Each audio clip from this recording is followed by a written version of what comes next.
Ya kuriling kieu nya ieu nya tiasa kieu nya tuh. Assalamualaikum warahmatullahi wabarakatuh.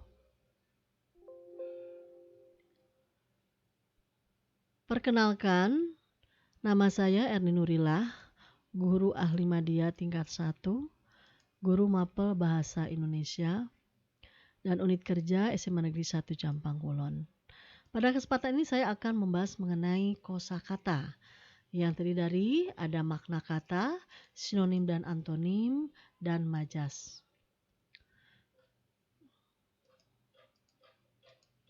Kosakata mengacu pada semua kata dalam bahasa yang dipahami oleh orang atau sekelompok orang tertentu. Dalam KBBI, Kamus Besar Bahasa Indonesia, sebelumnya sudah dijelaskan definisi kosakata adalah perbendaharaan kata. Kosakata ada yang disebut kosakata baku dan kosakata tidak baku. Kosakata baku cirinya A. Tidak dipengaruhi bahasa daerah tertentu atau bahasa asing. B. Tidak termasuk bahasa percakapan. C. Bersifat formal dan resmi. D. Penggunaan imbuhan pada kata memiliki sifat eksplisit. E. Penggunaan kata berdasarkan konteks kalimat. F. Bukan termasuk kata rancu. G. Tidak mengandung hiperkorek dan pleonasme. Kosakata tidak baku. Ciri-cirinya A. Bersifat santai dan tidak formal. B. Cenderung dipakai dalam bahasa percakapan. C. Dipengaruhi bahasa daerah dan bahasa asing. D. Dipengaruhi perkembangan zaman. E. Bentuknya dinamis. Dan F. Punya arti serupa walaupun berbeda dari kata bakunya. Contoh kosakata baku dan tidak baku. Dari A. Abjad, kata baku. Abjad, kata tidak baku, diakhiri dengan kata T. 2. Afdal, seharusnya afdal adalah yang kata bakunya dan afdol tidak baku. 3. Aksesori dan aksesoris, yang merupakan kalimat bakunya adalah aksesori. 4. Aktif dan aktif, kata bakunya adalah yang diakhiri dengan kata F, aktif. 5. Aktivitas aktual, yang bakunya aktivitas aktual, yang tidak bakunya adalah aktuil. 6. Ambulans, yang tidak bakunya ambulan. 7. Antre, itu yang bakunya, dan antri itu tidak baku. Makna kata. Makna kata adalah maksud dari suatu kata yang memiliki arti yang berbeda. Jenis makna kata ada 2. 1 ada makna denotasi atau makna yang sebenarnya, dan makna konotasi adalah makna yang bukan sebenarnya. Makna konotasi. Makna konotasi adalah makna tambahan yang bersifat konsensus dan berkaitan dengan nilai rasa. Ciri-ciri makna konotasi. 1. Makna konotasi terjadi apabila kata itu mempunyai nilai rasa, baik positif atau negatif, atau mengandung makna ganda. Makna konotasi juga dapat berubah dari waktu ke waktu. Makna denotasi. Makna denotasi adalah kebalikan dari makna konotasi. Makna denotasi merupakan makna yang sesuai dengan makna yang sebenarnya.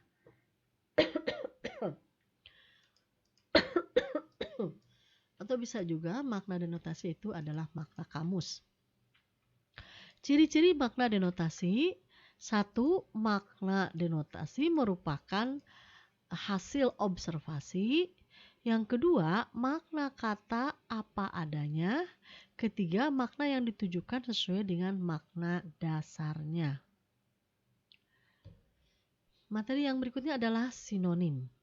Sinonim adalah hubungan semantik yang menyatakan adanya kesamaan makna antara satu kata dengan kata lainnya. Relasi sinonim ini bersifat dua arah. Jenis sinonim. Ada yang disebut sinonim umum dan sinonim konteks.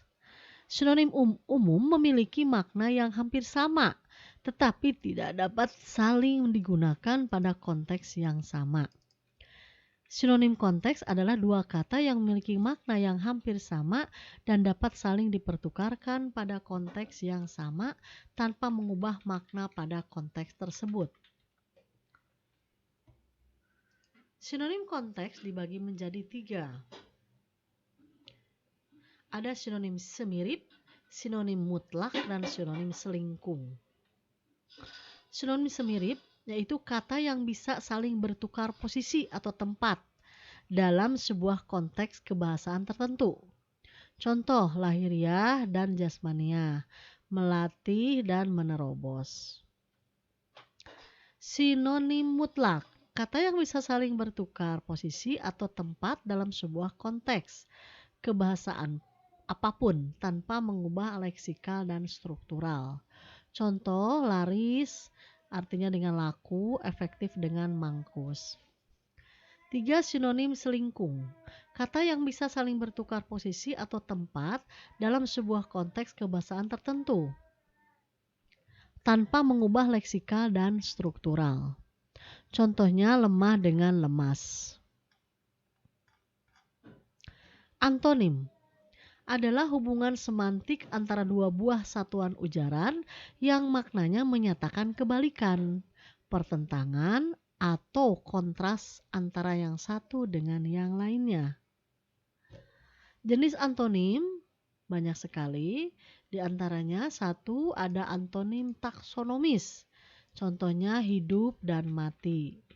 Hidup, antonimnya mati.